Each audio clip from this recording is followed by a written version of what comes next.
Cette étude a été réalisée dans le cadre du programme PADAES avec l'appui de la Banque mondiale. Étude qui porte sur la résilience du secteur énergétique face au changement climatique et qui vient enrichir de manière décisive notre capacité collective à répondre à l'un des plus grands défis de notre temps.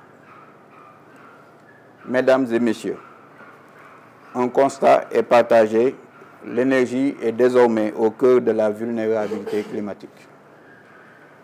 Notre réseau est en croissance, nos ambitions sont fortes, notre vision est claire. Mais il nous faut désormais l'admettre avec lucidité. Le changement climatique impose une nouvelle réalité à nos infrastructures. Les analyses menées dans cette étude montrent que plusieurs de nos équipements, notamment les postes HTA-BT, les départs HTA, les postes sources, sont déjà exposés à des aléas récurrents. Et comme l'a dit M. Frédéric tout à l'heure, effectivement, nous nous rappelons des inondations urbaines qui ont à Anne, donc qui ont fait subir à Anne des dommages sur les installations qui ont été durement touchées en 2022. Nous avons aussi les vagues de chaleur qui réduisent la performance des centrales et des panneaux photovoltaïques.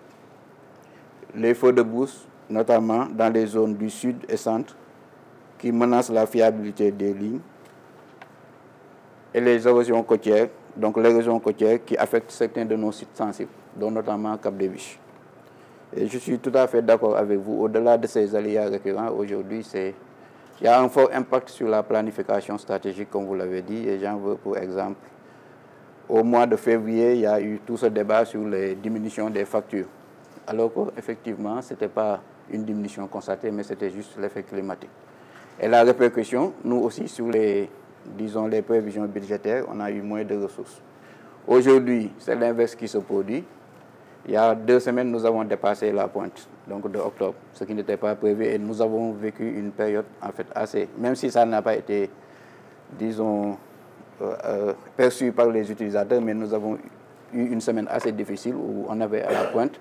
On avait programmé la révision de certains groupes parce qu'on n'avait pas vu justement cette vague de chaleur qui venait. C'est juste pour dire qu'effectivement, il faut dans la planification intégrer ces mesures-là. Ce diagnostic n'est donc pas une surprise, mais on peut dire qu'il est désormais documenté, quantifié et géographiquement localisé. C'est un outil que nous devons mobiliser. C'est un plan d'action solide aligné avec notre vision de long terme. Ce rapport que nous avons exploité avec nos services va bien au-delà de l'analyse. Il propose une feuille de route claire, un plan d'adaptation complet avec des mesures classées par priorité, par type d'actifs et par faisabilité. Il répond donc aux exigences de rigueur technique, mais aussi à notre besoin d'efficacité opérationnelle. Parmi les mesures phares à retenir, la surélévation des cellules HTA dans les zones inondables. Cette action est déjà mise en œuvre au niveau du poste de Anne. L'intégration systématique des critères climatiques dans les études de faisabilité et de planification des nouveaux sites. L'étanchéification renforcée des postes urbains. Le déploiement des postes HTA mobiles pour renforcer la continuité du service.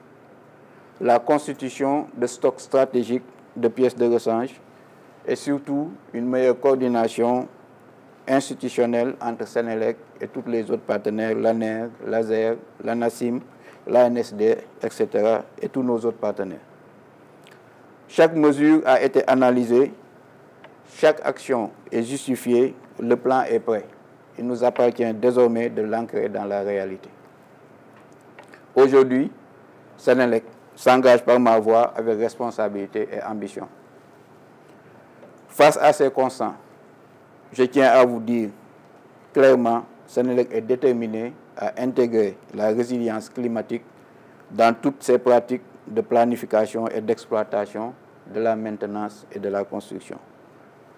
Nous nous engageons donc à intégrer les exigences de résilience dans nos projets futurs, à accélérer l'adaptation de nos normes techniques et de nos doctrines de construction renforcer les capacités internes et la formation de nos agents sur les enjeux climatiques, adopter des procédures d'achat d'urgence en cas de sinistre climatique, être un acteur moteur dans la coordination nationale pour une énergie résiliente. La transformation est déjà en cours. Le poste de Hann en est un symbole, mais nous devons aller plus loin, avec constance, méthode et courage. Maintenant, il faut se dire que c'est un chantier collectif, une responsabilité partagée. La résilience du système électrique sénégalais ne peut reposer sur un acteur isolé. C'est un chantier collectif qui appelle la mobilisation de tous. Les agences d'exécution, les régulateurs, les ministères de tutelle, les partenaires techniques et financiers, les collectivités territoriales, les universités, les acteurs de terrain. Ce que nous bâtissons ensemble, c'est un réseau électrique moderne, mais aussi préparé, fiable et durable pour nos villes, comme pour nos villages, pour aujourd'hui comme pour demain. Mesdames et messieurs, l'adaptation climatique n'est pas une option, c'est une nécessité, elle n'est pas une charge, c'est une opportunité pour améliorer nos services, protéger nos investissements et renforcer la confiance des citoyens. Je vous invite donc, durant ces 2 journées, à enrichir ce plan, à partager vos retours et surtout à vous l'approprier. Car ce que nous engageons ici est essentiel. Il s'agit de garantir que face au choc climatique à venir, notre système électrique tienne bon et continue à servir à toutes les populations.